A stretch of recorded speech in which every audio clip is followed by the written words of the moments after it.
This is the Anker Soundcore Mini. It is the cheapest speaker that they make at $24 US, sold primarily on Amazon. So let's see if this thing is any better than our cheapest Sony speaker. Shall we?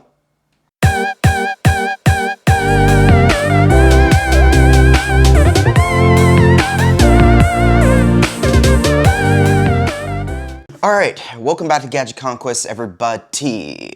Today we are going to do a very quick unboxing of the Anker Soundcore Mini, and then we will listen to some music on it and see what it sounds like in comparison to Sony's cheapest speaker, which when on sale goes down to about $25, which would be the same price point as the Soundcore Mini. However, this is a $35 speaker, so the Soundcore doesn't really need to try that hard to be better. As long as it can be even kind of competitive in audio quality, it would still beat out the value that you get from this thing. And you'll see with the spec sheet as we go on that it kind of beats it out in some other aspects as well. So let's get started with this unboxing. Just cut this. Here we go. This is just it just came wrapped in this plastic bag. I don't know why. I opened the box and it was wrapped in a plastic bag, so. All we've got is one of these just plastic stickers, and it looks like it's a pull tab, so you can pull that out really quick. This is the Soundcore Mini. There is actually a Mini 2 and a Mini 3. They're not, as far as I understand, they're not actually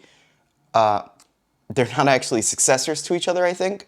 They're sold simultaneously and they hit different price points. The Mini is $25, or I believe it's $23.99 actually.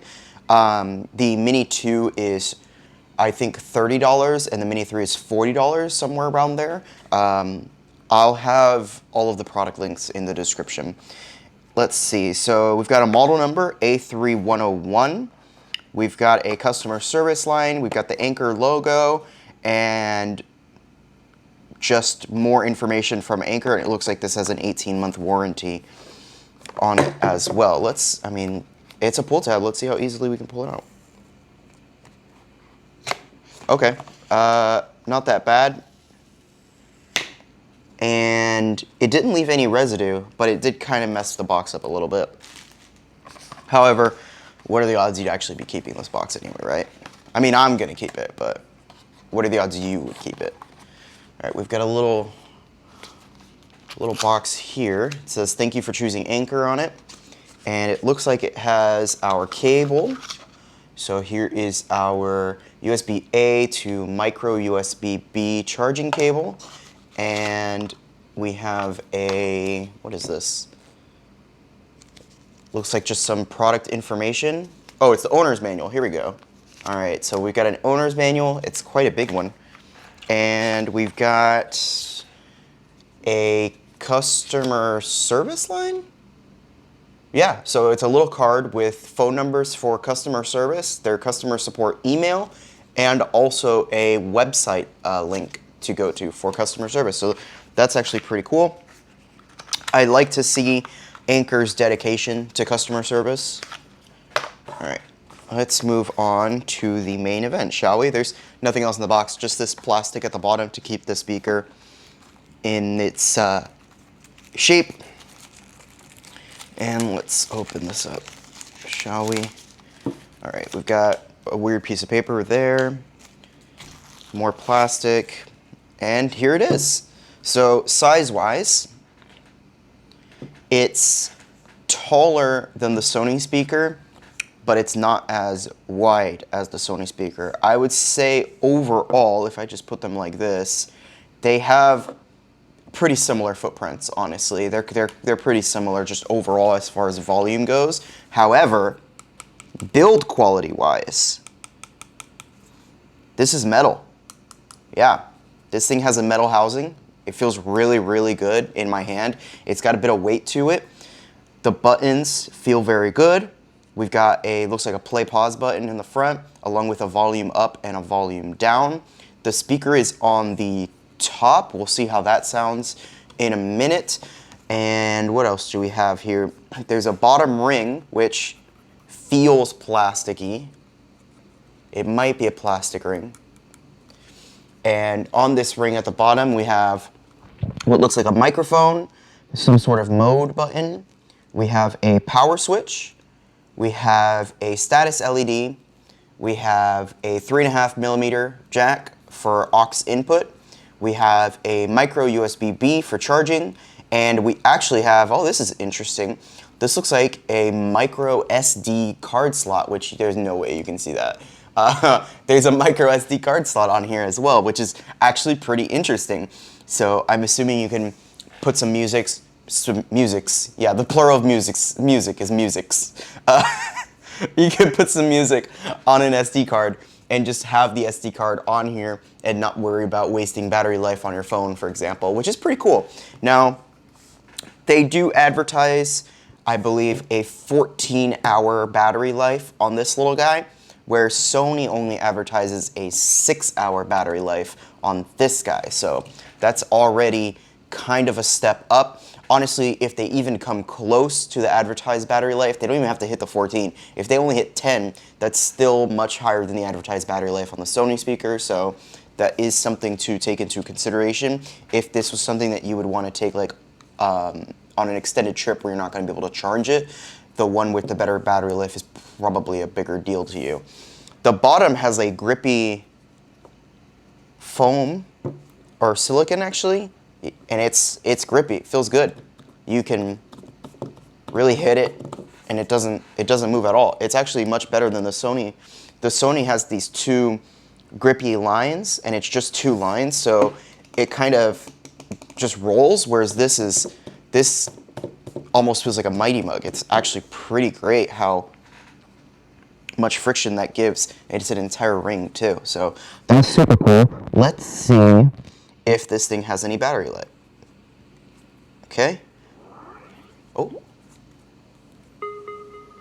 All right, so it's on, and it looks like it actually has a status LED on the front as well. I'm assuming the LED on the back is probably a charging light, if anything, an indicator for when it's charging.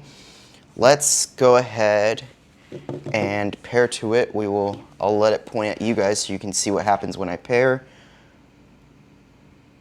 Let's see what it's called. So it shows up in my Bluetooth devices as Soundcore Mini, and we will pair to it. It'll probably, oh, couldn't connect. Let's try again. Oh, yep, pair. There we go.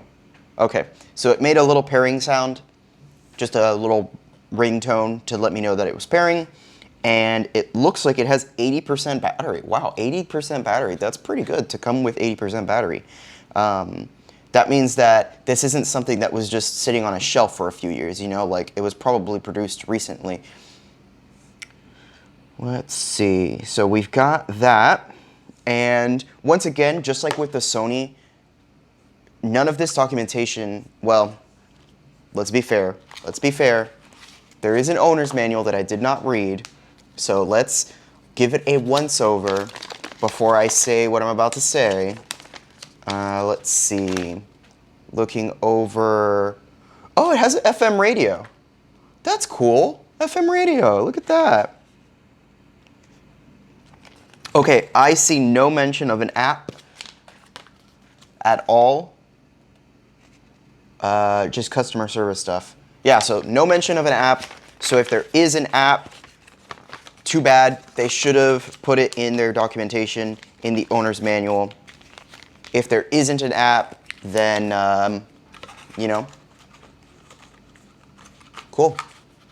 If it doesn't need an app to work, then that's great. All right, get that out of the way. Let's play a song real quick and see how it sounds, shall we? Let's do that. Where are my... Here we go. And we'll just go to my favorite song right now, Always Dreamin'. right. So we're about half volume, and it sounds good. It actually does sound good. You can just muffle it by putting your hand on it.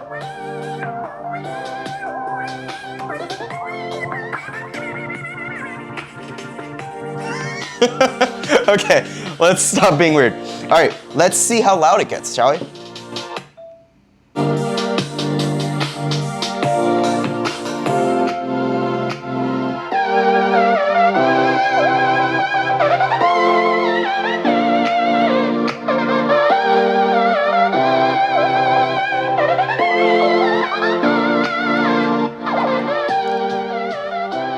All right, quick notes, things that I've noticed just now.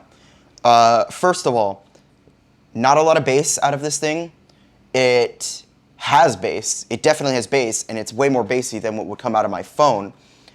But compared to what was coming out of the Sony speaker, which I will turn on and we will try just to make sure that I'm not going crazy, seems like it's far less bassy.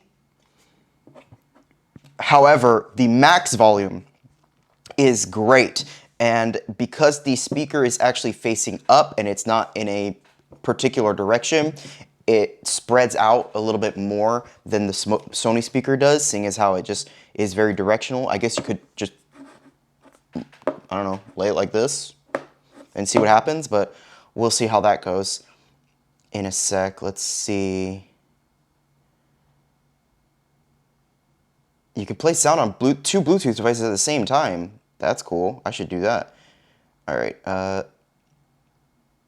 So I'm going to connect to the Soundcore, or disconnect from the Soundcore. I'm going to connect to the Sony, and we're going to go back.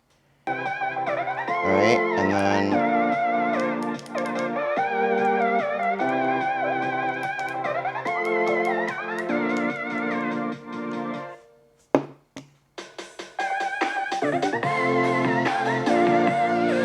maybe if I...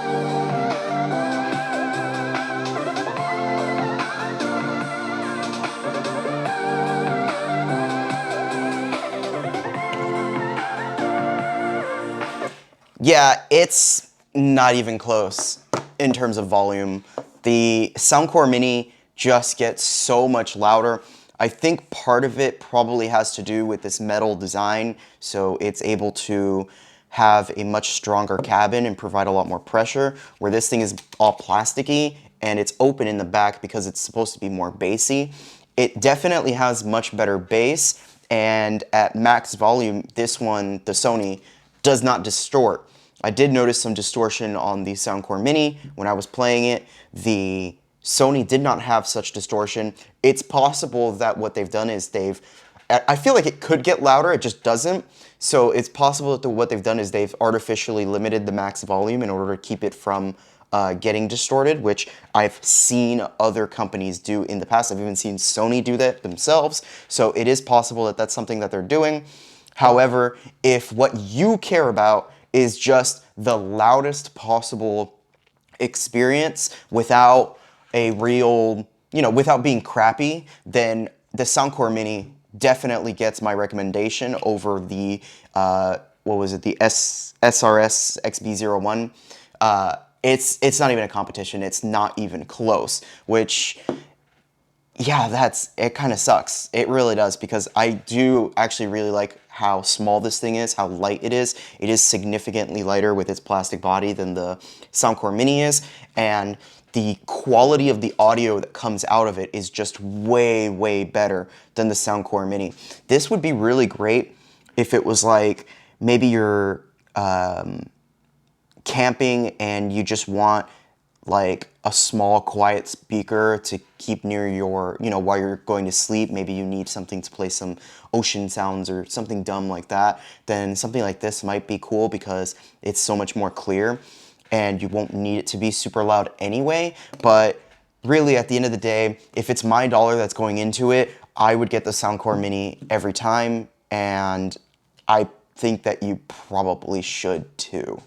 But That's all I've got for today. I hope you guys enjoyed the video. If you did enjoy it, do not forget to give me a thumbs up. Do not forget to subscribe. For real though, like subscribe. And leave a comment about what you think about these speakers. How did they sound to you? Did the Soundcore sound like it was louder? Did the Sony sound like it was clearer? Did those sound to you the same way that they did sound to me? Am I full of crap? Maybe I am. You don't know. I could be. I'd just be making all this stuff up. I don't know anything. Anyway, I hope you guys have a great night. I hope you have a great week, and I will see you in the next one. Bye.